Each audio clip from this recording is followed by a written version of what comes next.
Welcome to Future Tech Banker. I'm Jack Hubbard, Chairman Emeritus at St. Meyer and Hubbard, and today, along with co-founder of Veripath, Alec Crawford, we're joined by one of the most forward-thinking leaders in our industry today, Cashin White, Director of Growth and Innovation at BOK Financial. I get the real privilege of introducing Cashin and talking a little bit about him in a very, very good way.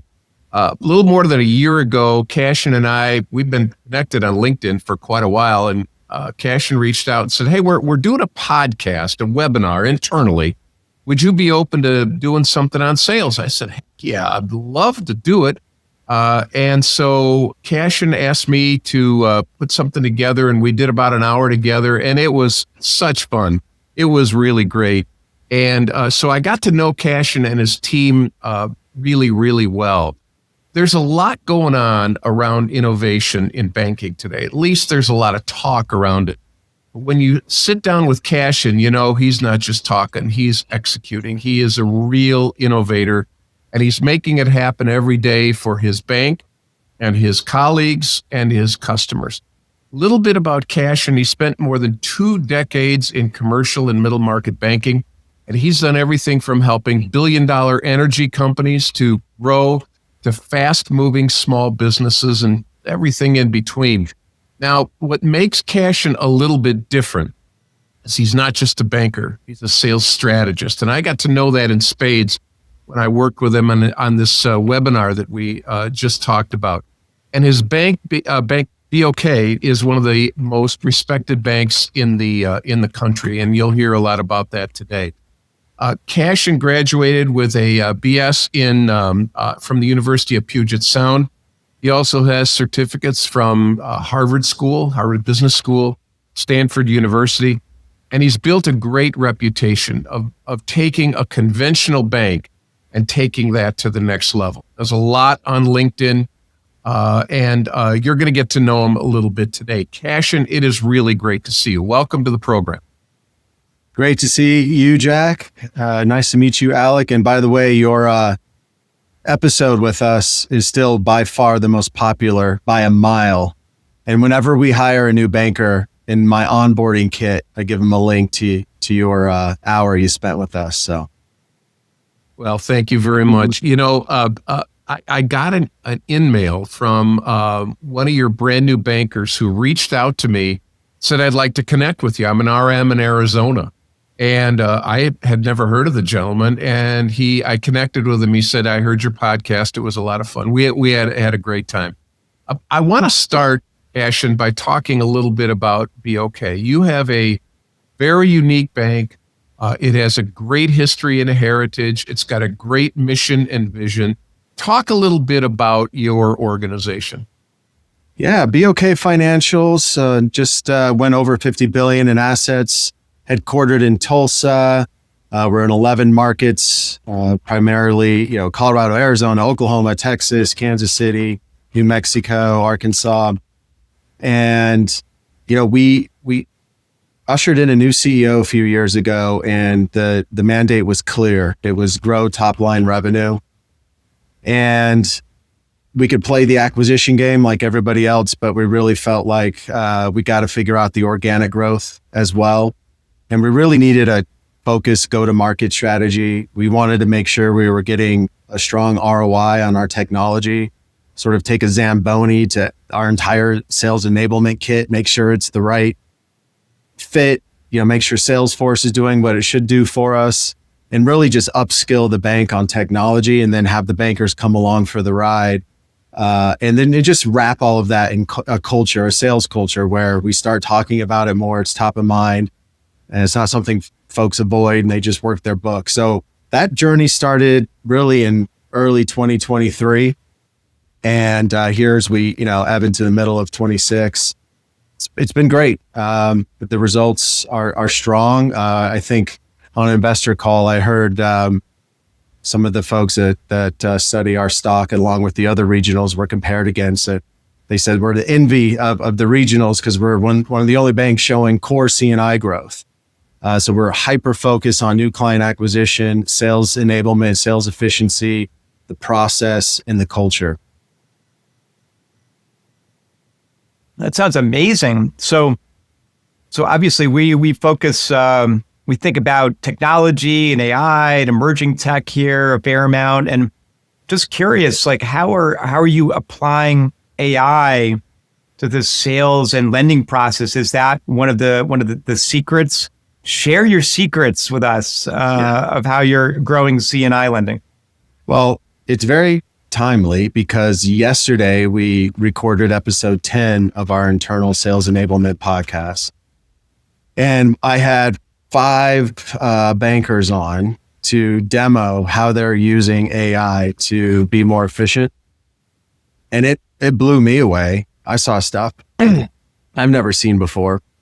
And we have the chat open. I think there were several hundred folks on the call, and it was the most interaction we've ever had. People asking questions or sharing things that they've done.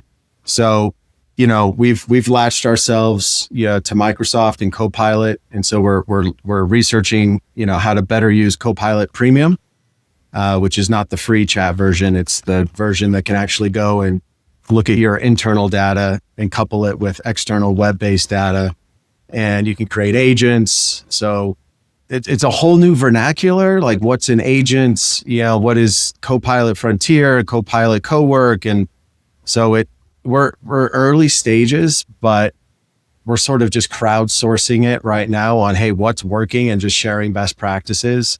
But it's starting to codify into a more cohesive strategy because we've got a great chief data officer we just brought in, and trying to get the whole back-end infrastructure ready, get our data ready so it's easy to be crawled by AI, and then upskill the bankers on, hey, this new user interface of kind of starting your day in an LLM and executing off of that. What does that look like? And that's where we're trying to get them to go to. You having known you for over a year and worked directly with you, I know one of the things you and the bank have done in spades is to provide a ton of tools to your bankers. But that's just step one. Step two is, to your point about this internal webcast, it's adoption, and a word that you and I have talked about quite a lot, and that's accountability. What are some things that you've done at the bank to help your bankers understand that it's not just a tool to be in the box, it's a tool to be used? What are you doing to make them adopt technology and holding them accountable? Yeah, you're right. Step 1 was awareness. Here's what you've got. Step 2 was let's get them to adopt it. And the way we did step 2 was I tried to just make sales fun again. Because the last time I was on the line calling, when I started, it was the yellow pages and a phone, and it wasn't a smartphone, and you're just calling out into the void, hoping you get an echo, and you're hoping that echo cash flows. With the data we have at our fingertips today, you should know where they bank, what the UCC filings are, what their internet search history is, the key stakeholders, all the contact info for them, how their industry is performing, how much we've done in that industry. And then you can dig into all the events that may be happening at that company where you can, provide value in real time. And so just educating them on what sales looks like in this new world we're ebbing into, and that it's an exciting time. And in the world of just creating random top 25 prospect lists because you saw a couple trucks driving down the street, or you drive by Acme Widgets every day, so you throw it on the list. Those days are over. You can procure a really nice prospect list. And if you were to stand in front of a jury of your peers and fellow bankers and justify why you chose them, you could just run through, well, they got a UCC filing that's about to expire. They got an owner-occupied real estate loan that's about to mature. They're at a bank that just got acquired, so I know they're going to have some pain on the customer service side. There's a change in the C-suite. This company's actively searching, banking products. It's a brand new world for prospecting. You don't have to guess anymore. You know exactly where to go and exactly what to talk about. So that was the exciting part of the adoption, was getting them excited. But then you have to layer in the accountability. And so with that, I leverage one thing that I think all salespeople are, and that's competitive. And we were sort of hesitant historically to do so any stack ranking.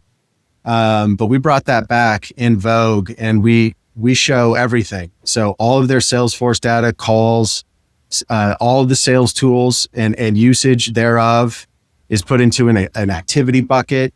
And then we compare that to their production. And we can talk to it and coach to it. I can see in my dashboard in real time if certain markets are behind pace, above pace. If they're falling behind on usage of a certain tool, I know where to direct my time and say, hey, I notice you're not using RelPro as much as Oklahoma is. You need me to come in and do a session with you and just make sure you understand how to utilize it. But then it's used in one-on-ones as well. So the leaders are looking at these dashboards and coaching bankers based on where they're at in their career. There's very specific activity marks we're looking for our new generation of bankers, maybe coming out of grad school, 25 to 30. There's very specific activity markers we're looking for versus someone that's been in the market for 40 years. They know how to hunt. They know where to go. They're old school phone guys. Very different activity metrics we're going to be looking for them, but we can see it all and hold everyone accountable all the way to the top of the house. Wow, that's amazing.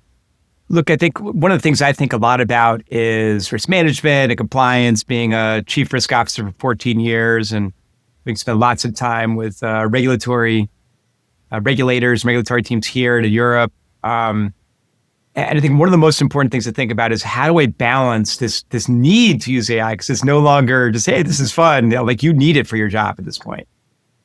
With the need for risk mitigation and kind of solid compliance at a bank, right? So it's unavoidable. Yeah. Yeah, we were pretty progressive when ChatGPT dropped in 22. We kind of let it ride. I know a lot of other banks shut it down. We let the general chat function kind of hang around for a little bit until we started to figure out exactly what this was going to become. And then that's when we decided to move. We want our searches, our prompts, our chats, our agents to all be completely secure on our servers. Okay, so that was step one.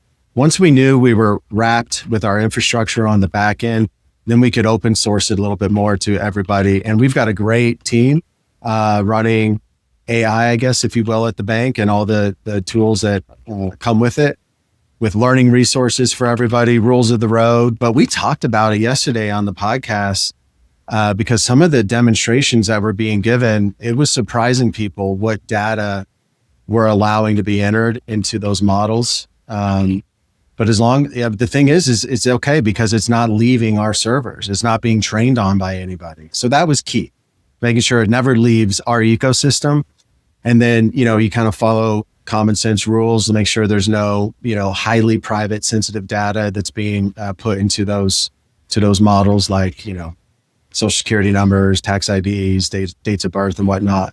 But if you're just looking at a good old P&L and balance sheet of a prospect or a client or whatever it may be, have at it. I want to come back to the question that Alec asked. It's an important one for community banking. You've got Cashin of the world over here, and Cashins of the world are driving sales, and they want engagement, and they want more leads, et cetera. And you've got the Alex of the world over here who are in risk, and they want to make sure that we don't lose the bank. What have you done specifically to work with IT and risk and compliance to make sure that they understand that revenue drives the train, but yet that you understand as sales folks that we can't lose the bank? What are some things you've done to kind of bring those two camps together? We were very vocal, and we've got 5,000 employees, I'd say, which maybe a fifth are frontline customer-facing employees that are driving our revenue as far as person-to-person interaction. The grassroots noise from that cohort was very strong to the executive leadership team, and we're very blessed with an executive leadership team that's thinking progressively about this. So, the gentleman that runs IT for us, he was quick to jump on it and say, we got to figure this out, and we got to figure it out quick so that we can win these. I always say this: the new client acquisition war will be won in the data trenches, and he wants us to win in those data trenches. And he saw what was coming with AI, so it helps to have the executive endorsement, because then you get the momentum. And the sales team, we were patiently waiting for IT to build the back-end security. And then once it was live and ready to rock and roll, slow iterative trainings and upskilling. And so it's been nice and steady and organic, but you got to have the executive endorsement. And you got to have the team that can build the infrastructure behind the scenes to make sure everything's secure. And then you let the sales team know, okay, guys, we're ready for prime time. Start using the tool. And then you just learn and iterate. For us, that happened very quickly. So we were very fortunate. Yeah, that's very cool. Look, I think you talked about having the old school phone guys and basically the new kids out of school. Training and coaching are important. Like, I used to work for the Ziff family, and, Bill Ziff would say, look, the most important job is hiring people. The second most important job is training people. And, but here you're training and coaching people at different ends of the spectrum. Guys are they used to pick up the phone, and kids are used to like, a phone call? Like, Can I just send a text message or a WhatsApp? So how do you deal with that, as well as kind of really promote the integration of AI into the tools and into their kind of daily workflow? Yeah, that's a great question. And I'm not going to sit here and say we've completely figured that out, but whenever we hire new bankers and they're in it, right? They're 6 months in and they're just completely overwhelmed. I tell them that one of the skills that not a lot of people talk about, but it's a high correlation to success in commercial banking, especially, is time management and delegation, and making sure you prioritize your prospecting, because that's going to drive everything else downstream for you. And so AI, creating those efficiencies, taking a lot of the busy work off your plate, and then delegating appropriately to your partners and getting out of their way. And hopefully they're using AI to speed up some of the redundant tasks that they have to do. That's where we're seeing some immediate lift for our younger bankers, so they can carve out 1 to 2 hours every morning. And this is sacred time. It's just research and prospecting. And then the afternoons are for going on those calls that they've set up, or maybe their lunches, with a small sliver each day for the administravia, which historically could take up half a day, maybe a full day for a banker. So that's an exciting thing for the newer ones. But the ones that have been around for a while that probably are not inclined to adopt any technology, because honestly, what they're doing is working and they're a lot more person-to-person social and they know how to hunt. I like seeing them in my dashboard, because they're like red across the board on activity, but green across the board on production. And I tell the newer bankers, I'm like, guys, that's the end of the rainbow. All of this run around with your chicken, like a chicken with your head cut off, all this researching, you got to do that early. But I'll tell you, that would take like 10 years to become truly relevant within your business community, where you're starting to the flywheel effect is happening with your business, like it is with our more senior bankers who don't need to use all these tools. But that flywheel effect can come a lot earlier in your career if you're utilizing these tools, because I kissed so many frogs early in my career, just trying to find who are the good COIs, what are the good industries to go after, taking every appointment I could take. Now I can just run my analysis and know really quick, is this worth my time or not? So what would take 10 years to get relevancy within your business community, maybe that's shrunk to 2 to 5 years if you're so inclined. But yeah, I'm not bothering the ones that if it's working, do what's working. If there's maybe one new thing you can layer into your day to make you more efficient, great. I'm here to help. But for those that are crushing it the old school way, and have at it, man.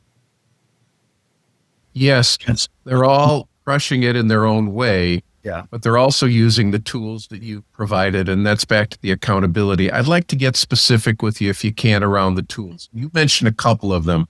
RelPro, who we both know well, Martin Wise and his team are phenomenal. Yeah. You've also mentioned Salesforce. I'm curious what other tools specifically your bankers are using around sales. And if you've got one around call planning, talk about that one too. So give us some specifics around some of the tools. Yeah. So the two that are the most powerful is Sales Navigator and RelPro. And we have a few others without getting into too much proprietary, but we have a lot. And some are very specific for certain lines of business. Some get hyper granular, but really, like, what's your most valuable asset in your career? It's your network. What's the most valuable tool to help you leverage that network? It's going to be Sales Navigator. The RelPro can give you the data hidden behind the scenes that Sales Navigator doesn't have. So those two tools combined, if you can master those, you're off and running. Okay. So we spend a lot of time focusing there. And then we've got, about 3 or 4 others that we train them on. And we've got some internal tools that we've created as well. So the call plan prep. This is an area where we see AI can have a huge lift. Really in two things that bankers should be doing. And it's a best practice. They just don't do it. Pre-call planning and putting in good call notes in the Salesforce. The demos that our bankers did yesterday using Copilot Premium on the pre-call plan it just completely blew us away. It took 40 seconds to query a prospect that a banker was about to go on. It was able to pull in external data, internal data, call notes, financials. It even broke out the behaviors of the CEO based on some of the call notes that have been entered, like, hey, this CEO is a phone guy. He doesn't do email. He likes personal interactions. It also gave us some things to think about from a meeting prep. And it gave all the people that should attend it, the wedge products that should probably be brought up, a little kind of kickoff script, if you will. It was amazing. And then we just exported it to a PDF and they're off and running. That was really, really powerful. And then we had another gentleman do a demo on using OneNote, Teams, and how you can transcribe your scribble notes from a call or do voice memos. And then once that's in OneNote, it's now crawlable by AI, so you can have it read your notes. And now you have really, really strong notes in Salesforce. And then our IT team surprised us at the end of the call and said that we're really close to getting the connectivity of Copilot into Salesforce is something we're looking at as well, which would allow us to access all that landed data. So I see that being the first thing we do, is taking those you should be doing, but you're not doing tasks off the banker's plate. Okay, so then back to accountability, right? We have the ability through some tracking mechanisms we've created that shows how many prompts, how many agents, just basically overall usage in the AI ecosystem per banker. So that's now something that we can coach to. Wow, super cool. I always think about long-term and short-term. In AI, it's, well, we've got efficiency today, right? Here's, Copilot, but then there's the long-term, where's the real ROI? Connect to Salesforce, or, we've got a bank in New Jersey that's automated their entire commercial real estate lending origination to closing process with the Veripath system, for example. Huge time saver there. So how do you think about in sales, how do you think about long-term prospecting, as well as, hey, wow, this guy just, looks like their lease is up. How do you think about long-term prospecting? How can technology quickly help with that, or help upskill a banker, regardless of the tactic, to understanding, like, how do you do that? Yeah, that's a good question. And so I encourage the bankers to bifurcate their prospects into two pools. One is going to be event-based. Back to those events that I mentioned, they're at your prospects at a bank that's just been acquired, or there's a UCC or a deed of trust expiring. C-suite change, all the multiple different, events that may occur in a business's life where a banker can inject themselves and provide some value. Those get treated very differently than the businesses that, hey, there's no real immediate need, but man, I would love to bank these guys. They're right down our fairway. We're really good at banking them. They seem to be growing.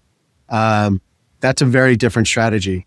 So I've run examples where I say, okay, well, let's just ask AI to create a 12-month calling plan on Acme Widgets, your long-term prospect.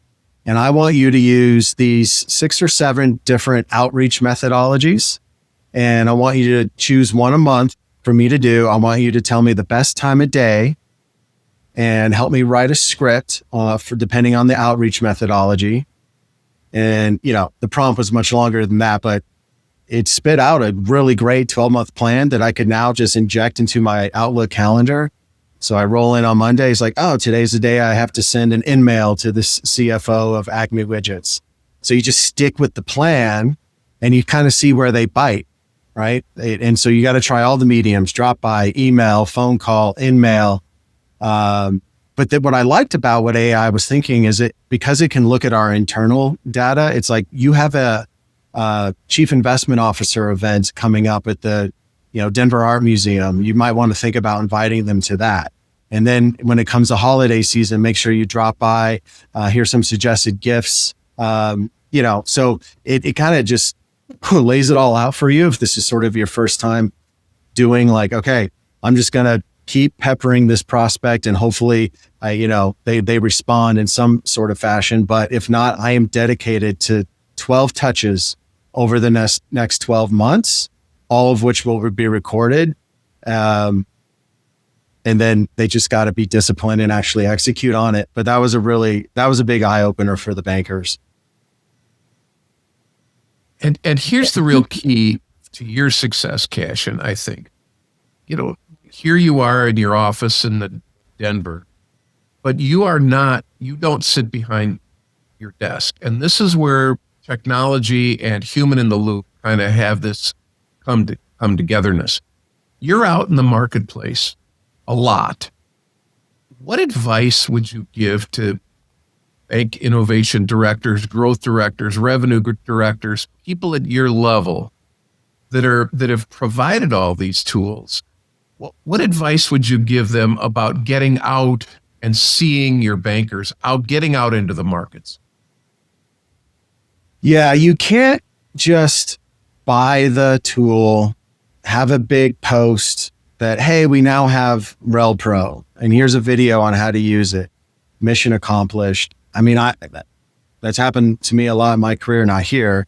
But a lot of executives feel good, like, hey, mission accomplished. We got the tool. We ran it through the whole vendor review system. It took forever, and now go use it. That's just not human nature. Right. And so you have to be intentionally interacting with the bankers, teaching them skills in real time, sharing best practices, case studies on wins. I like to bring in the vendors sometimes themselves. We're very fortunate to have vendors that are always providing training as part of our licensing agreement with them. But that they really like to hear from other bankers that have kind of cracked the code and figured it out. And I always tell them, I'm like, guys, I can train you till I'm blue in the face. You're not going to get it until you just get in and start clicking around. But then for the top performers, for it to really click, for it to move to a nice to have to a need to have, like I must be doing this, you've got to layer in that accountability. You got to put it in their strategic goals for the year. Maybe even, sometimes we're looking at how someone got their production. I can now see that. I can see whether it was work in the book or prospecting and how they prospected and which tools they use. So the dashboard we created, it's called the engagement. It measures engagement in the sales process. So you got to have the data. You got to be everywhere that you possibly can. And I'm a one-man shop. So for the C&I team, each line of business has their own sales enablement. We got a wealth person, we got a consumer person. that run sales enablement. But for me, CNI, we got 180 calling officers in 11 markets between business banking, commercial, and corporate. And man, it's just pushing a boulder up the hill all the time. And if I take my eye off of it, that boulder slams back down and everyone falls into their old habits. And then Jack, this is something that you always talk about. You got to get executive buy-in. So if the top of the house is asking their lieutenants, hey, how's it going with Sales Navigator? I'm not seeing high engagement. If they're looking at the same data, then they'll say, oh gosh, okay, top of the house is looking at this. I'm going to be held accountable to it. We need to make sure I'm engaged in discussing it in our sales meetings, discussing it in our one-on-ones. So it's top of mind. So it's not just a one-man shop out here running around telling people to use tools. It's a team approach. But then once the success stories start pouring in, it's like wildfire. Everyone's like, okay, like that guy just brought in and brand new relationship's going to be, $500,000 in new revenue to the bank. And we plaster it on our intranet for everybody to read how they did it, the tools they use. That really gets people. Then you get the FOMO, right? It's like, maybe I should be digging into Sales Navigator a little bit more, or using AI to be more effective. So. Yeah, totally makes sense. Yeah. So, I'm a big culture person, meaning corporate culture. Like, what is it? People showing up early for meetings, late, but it's more than that, obviously, right? I'll tell you a story. When I started at Lord Abbett, which is a mid-size asset manager based in New Jersey, I asked the CEO and my future boss, Bob Gerber, the chief investment officer, the same question in different rooms, by the way. I was like, tell me about the culture of Lord Abbett, right? And basically they told me a story about how the most important thing was the customer, right? And the customer experience, and got to make sure that when we're, and they gave a very specific, they both gave a very specific example, which was, look, when we come up with a new investment product, and at the time they had 47 investment products, the first thing they do is ask, should a customer invest in this, right? Is this a good idea? Then they ask, can we do a good job at this investment, meaning managing stocks or managing bonds or whatever it is? And then they ask, do we have the talent to do it? In that order. And by the way, if the customer shouldn't invest in it, like, I don't know, a new ETF of cryptocurrency that's not Bitcoin and Ethereum, they didn't do it, right? That was it. So really important part of the culture. And that's why I ended up working there, right? It's like, oh, customer first, awesome, I'm in. Because I'm a risk guy, I'm a compliance guy, and I want obviously what's best for the client. So think about culture where you are, Cashin, like, it's got to be driven from leadership. Like, what are some of the kind of cultural imperatives there that you think others can really learn from and think about? Yeah. So when you say culture, it comes from a lot of different sources. Again, it's got to come from the top down. If they're talking about it, everyone all the way down to the bankers will be thinking about it and talking about it.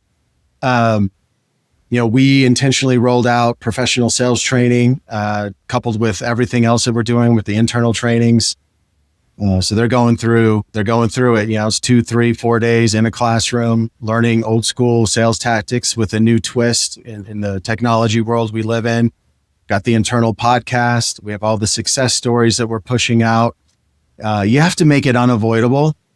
And then it starts to become a real big discussion piece, because people like winning. And so you want to create a culture where, hey, my boss tells me to tell everyone that I meet for the first time, I exist to help you make more money.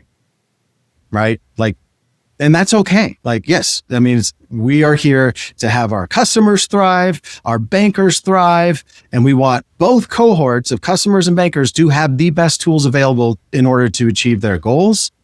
And, that just really drives a lot of our culture. The bankers feel supported. They feel excited. I love interviewing bankers because I always ask them, well, what do you have where you're at? What tools do you have? And I'm really excited how far ahead of the curve we are, and how focused, because now when I go and visit market to market, I see bankers in breakout rooms doing like a calling session together. The water cooler conversations change from, did you see that Netflix show, to, hey, how did you use Copilot to do that prompt again? I'm hearing and seeing all this in real time because it's fun, it's new, it's exciting. The last time something this exciting happened in our industry was, the internet, which this is much more exciting than the internet, right? Like you can use AI today and really become highly functional. So the culture is excitement, it's winning, it's providing an amazing experience for your customers. Customers want us to be really good at sales. You're not coming off cheesy or snake oil salesman. You're coming off prepared, professional, intelligent, informed, curious, and they have confidence that you, along with them, are going to be able to make some very difficult decisions about the future of their company. Otherwise, you're just another order taker. You're going to be talking about price, and you're just delegated to the large swath of vendors that they work with. I know, Jack, you don't like the word trusted advisor, and we're moving more to like strategic partner. Jack, you've talked to me a lot about this. We had Brett Adamson, who wrote the Challenger sale and the frame making sale on our podcast, talked about today. You have to give your customers and prospects confidence to make these decisions because they are overwhelmed with information, completely overwhelmed. Analysis paralysis. So let's upskill you, banker. And it makes them a more interesting person along the way too, and they're more informed. That was a long answer, but that's where my hand goes when I think about culture. It's an interesting comment, and it's a real dichotomy. We're overwhelmed with information, but yet we don't have enough information. We know from our experience that there are 7 motions of people in motion, money in motion, et cetera. That's happening all the time in business. And unfortunately, bankers just aren't with that synchronicity. I don't even know the word. They're just not with the buyer in that particular way. Mm-hmm. So I've seen you in action, Cashin, and Alec, I'm going to ask Cashin one more question, then you can wrap it up. One of the things I know about Cashin is that he's absolutely willing to chat with anybody who needs some help. He won't give you specifics, of course, but he'll give you a lot of information. So reach out to Cashin on LinkedIn. But here's where I'm going with this question. You get out into the markets, you see a lot of bankers, but I'm curious, you mentioned Brent Adamson. How do you learn, Cashin? Innovation is going so fast. How do you stay on top of these things? What are you following? What books are you reading so that you stay on top of this, so that you can keep your bankers on top? Yeah, well, we have these personality things that they made us do here at the bank, and I'm like almost 100% conceptual, which means I learn by experimenting. So I guess that's what I do, is I just tinker around with things until I have an aha moment and think, oh man, that would be really interesting.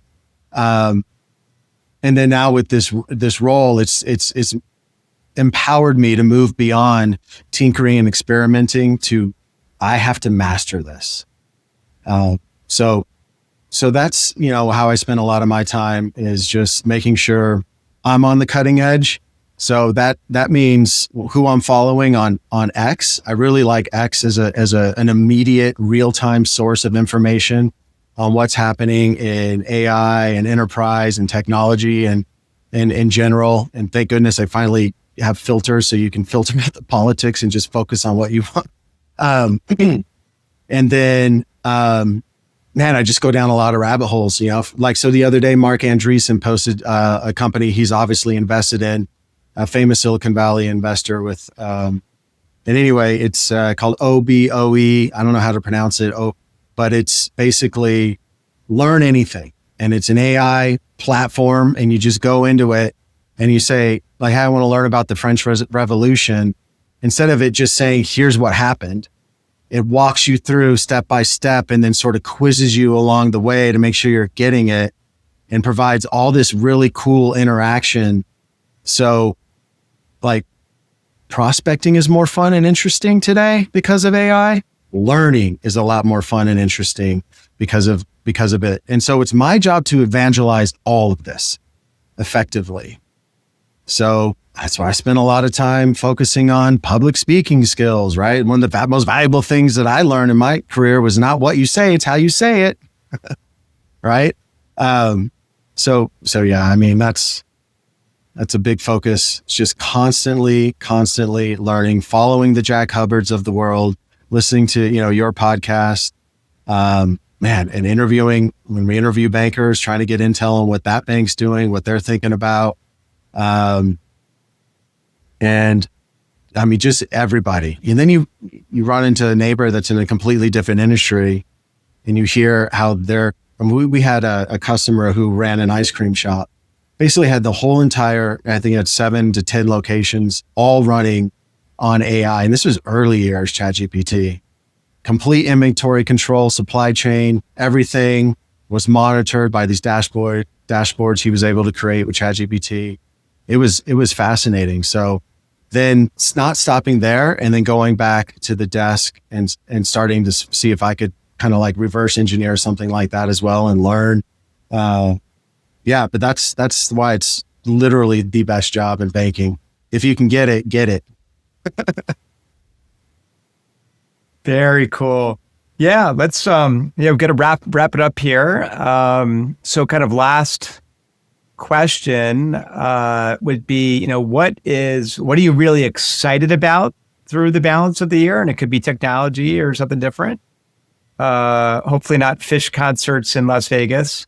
And then the second part would be what's a little scary. What are you kind of worried about through the balance of the year?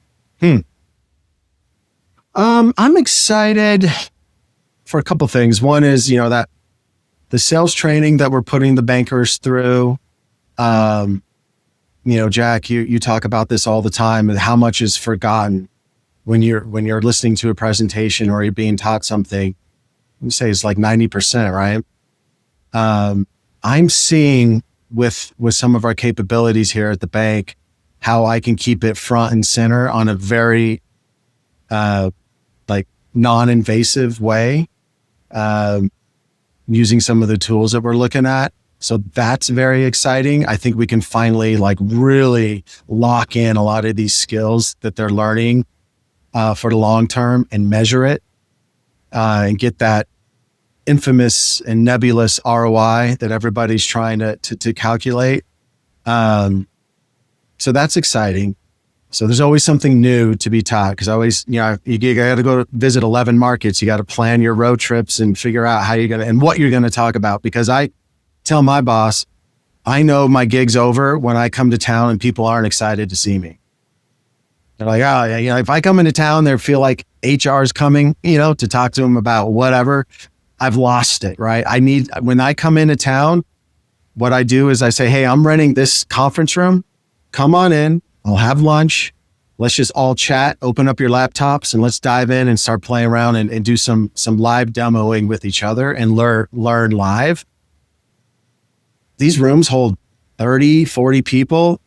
They're standing room right now. And that's not just because of me. It's just the environment we're living in is a really exciting time, and no one wants to be left behind. And we're really giving them an opportunity to upskill. So that's what I'm super excited about, is kind of just bringing it all together, making it more accessible via AI. Things that worry me, honestly, man, all this fraud happening. I got a fraud email today from my dad saying that he approved this $50,000 invoice to get paid on his business, which, it's like, it looked legit. And our customers are just getting bombarded by this fraud. So that's the downside, right? Like, the bad guys are going to upskill with AI, and the good guys are going to upskill with AI. And that's a real big battle in the banking industry. I think Jamie Dimon talked about it at length, especially in his investor letter. So that's something that we're keeping our eye on, or it's a nod to you, Alec, risk and compliance, right, man? I mean, if we're going to stub our toe, that's where it's going to be. So yeah, that's what I'm thinking about lately. Yeah, no, those are great themes. And I think, the fraud theme, totally agree. Like it started with, some deep fakes of, CEOs, like the deep fake CEO called the CFO up, hey, and wire 18 million bucks over here. Okay, boss. Right. Like, and a lot of that right now, the best we can do is kind of training, just making people aware, like that could be a deep fake. There was actually a pretty big near miss last year. It's almost a $25 million wire, and the CFO is a little suspicious. A bank whose name you would know. They said, hey, boss, what was the book you recommended to me yesterday? Obviously, that was it. Guy hung up the phone, right? But he was literally minutes away from a big wire, right? So don't make it by accident, right? Like have code words and have secure messaging channels. All that stuff's going to be super important. And I'll give you an example. Before my CFO pays any invoice, we both look at it and go, is that real? Like who charged that, right? Did Joe charge that? Let's go talk to Joe and make sure that's real, right? Like it's a pain. Like you should hope that just every bill you get is something you have to pay, but that's just not the truth right now, unfortunately. Yeah. Anyway, this has been Cashin White. Thank you so much for coming on the show. Director and Growth of Innovation at BOK Financial. Fabulous show. Thank you so much for coming. Yeah, thanks for having me.